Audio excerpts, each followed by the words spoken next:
Hey internet people! After constructing many thought out geometrical shapes in my last video, I decided to drastically change my approach to city planning, flip it 180 degrees so to say, to compensate for the utter lack of chaos in my last video.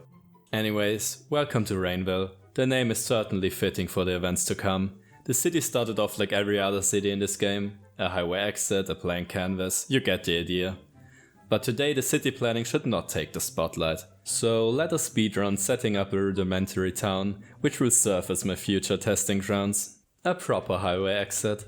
Additionally, some traffic rules to ease the flow. Even if I annihilate this place later in the video, at least I can do it with the comfort of knowing that I did not create traffic jams in the process. A suburban grid, some place for industry, and finally a power plant and a sewage system. Perfection. But by now you should have noticed that I completely missed my initial goal. This is not a dystopian megacity, it is more like a dystopian cozy neighborhood. The lack of desired chaos is still predominant. Probably the worst these citizens have to deal with are the occasional bumps in the local dirt road. Therefore, let us commence the advanced landscaping and turn this boring and flat land into a masterpiece worthy of only the most deserving taxpayers. It did not take a long time for Mother Nature to answer my call, and Rainville finally made up for its name. Only that it's probably not the type of rain most local farmers had hoped for. Nothing is more relaxing than the quiet flickering of your fireplace after hard and tedious work. You just have to ignore the sirens of the active fire trucks and the distant smell of freshly burned flesh. Enough relaxing, let us continue. These newly created craters gave me a flawless idea to expand the city.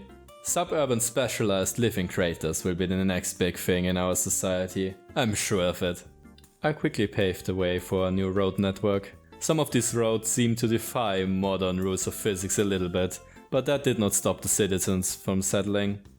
Even some of the houses seem to follow, let's say, creative building rules. Honestly, I have no idea how anybody is able to drive up these nearly vertical walls.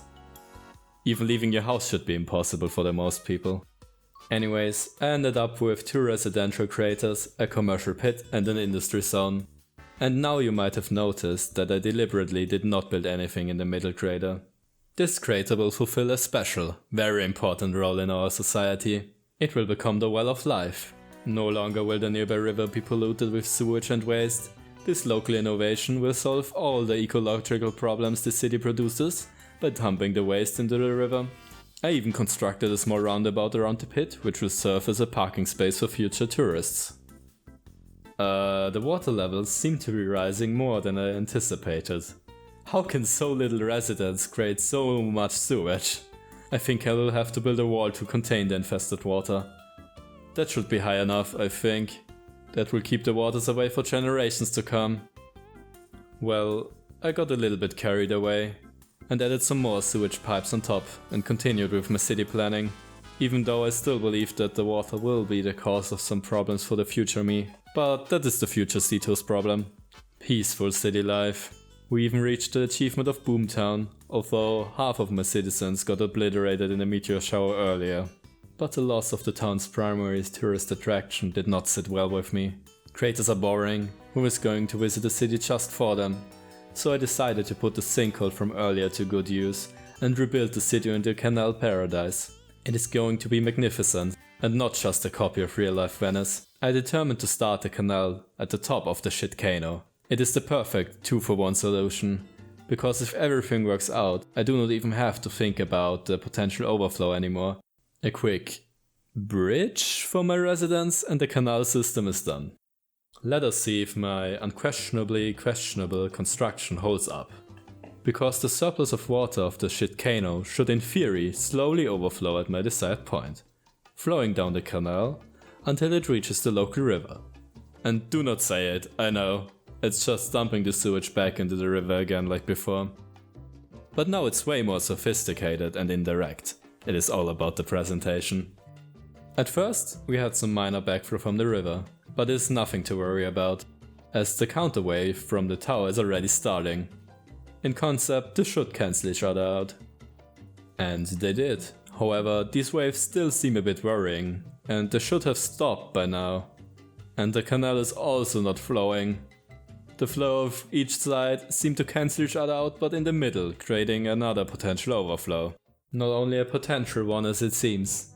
I get some minor flashback to some older RT gaming videos, and I can already hear the country roads playing in my head as these cars are washed away in the never-ending supply of poop water. I also think it's now too late to enact countermeasures. Let's just embrace the chaos completely by removing the walls holding back the city's demise. Maybe the creators were not the solution after all. Let's turn the UI back on again. Oh my. I think not enough electricity might be the smallest problem this house has to deal with. And I also believe that houseplants are certainly not the closest thing to nature in the city. I believe that's water max. Sewage water in fact. Anyways, this city is beyond repair. And that's all for today. See you out and see ya next time.